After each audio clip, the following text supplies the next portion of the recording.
السلام علیکم ورحمۃ اللہ وبرکاتہ۔ اعوذ باللہ من الشیطان الرجیم، بسم اللہ الرحمن الرحیم۔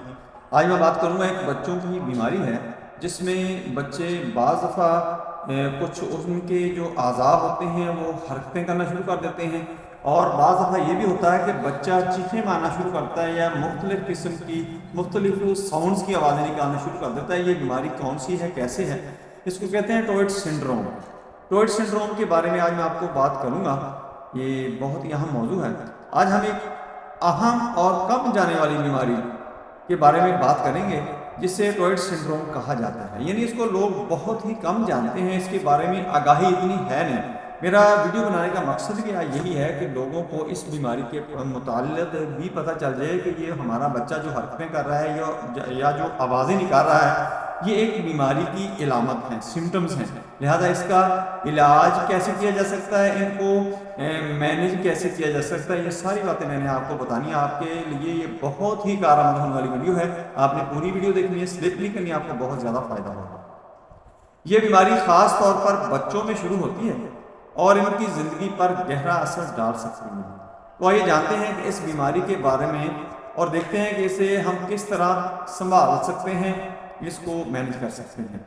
ٹوئٹ سنڈروم ایک نیورولوجیکل بیماری ہے، یعنی دماغ سے متعلق ایک بیماری ہے جس میں مریض کو بے قابو حرکتیں اور آوازیں پیدا ہوتی ہیں جن کو ٹکس کہتے ہیں، اور یہ کسی پیشگی اشارے کے بغیر ہوتی ہیں۔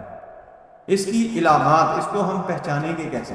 اس کی علامات ہیں کہ ایک تو یہ ہوتا ہے کہ موٹر ٹکس، یہ جسمانی حرکتیں ہوتی ہیں جیسے آنکھوں کا بار بار چپکنا، چہرے کی بناوٹ بدلنا، بار بار کندھے ہلانا۔ آپ نے اکثر لوگوں کو دیکھا ہو کہ بچے بیٹھے ہوتے ہیں ایسے ایسے کندھے اچکا رہے ہوتے ہیں، یہ اس بیماری کی ٹوئٹ سنڈروم کی ہی سمٹم ہے۔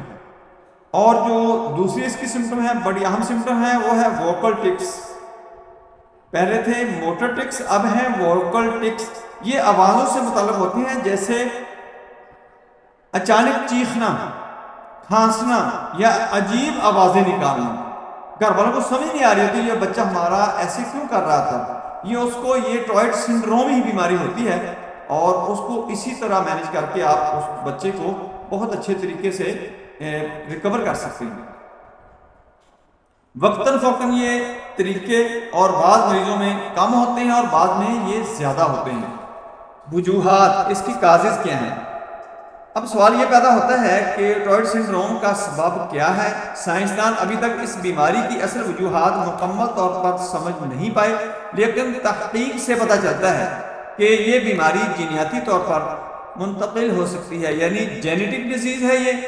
اگر خاندان میں کسی کو یہ بیماری ہے تو اس کے آگے پھیلنے کے امکانات زیادہ ہوتے ہیں۔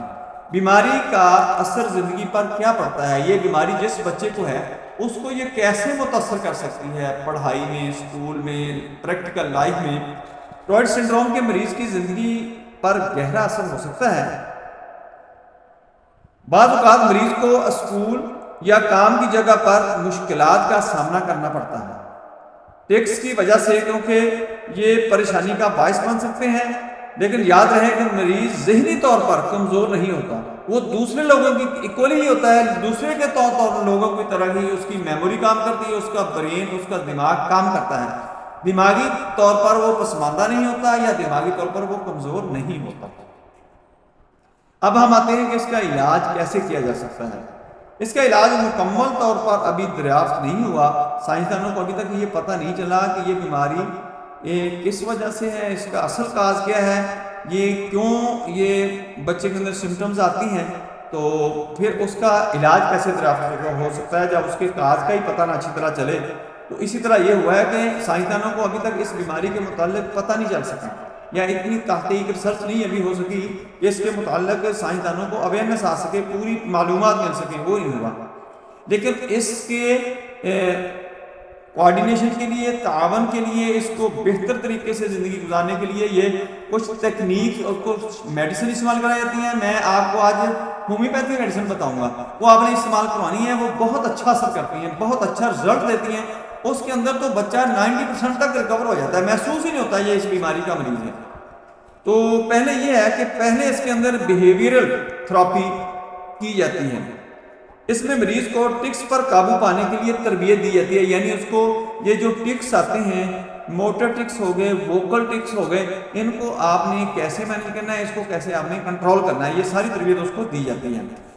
میڈیسن، مختلف قسم کی میڈیسن سجیسٹ کرتے ہیں ڈاکٹر، اور میڈیسن کے ذریعے اس کو کچھ بہتر کرنے کی، ریکور کرنے کی، اس کو ڈیولپ کرنے کی کوشش کرتے ہیں کہ اس کی جو سمٹمز ہیں یہ کچھ بہتر رہیں، زیادہ شدت اختیار نہ کریں.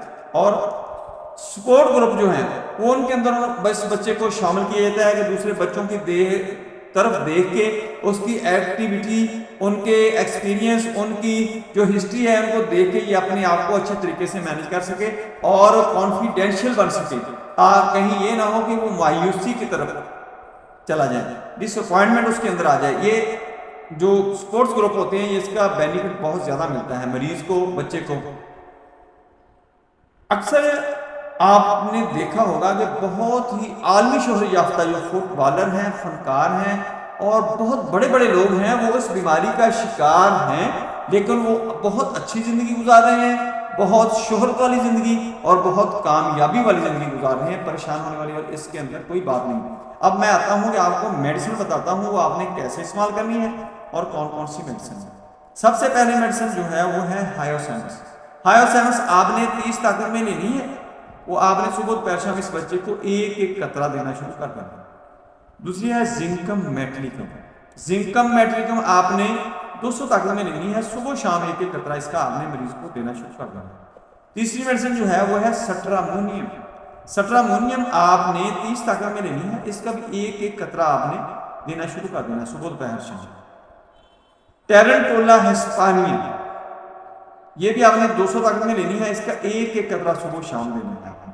یہ 4 میڈیسن ہوگی جو میں نے آپ کو بتائی ہیں، وہ آپ نے اس مریض کو، اس بچے کو استعمال کروانی ہے. انشاءاللہ آپ کا بچہ 90% تک ریکور ہو جائے گا اور محسوس نہیں ہوگی، اس کی اتنی شدت نہیں ہوگی، جو ٹکس آتے ہیں وہ محسوس نہیں ہوگی.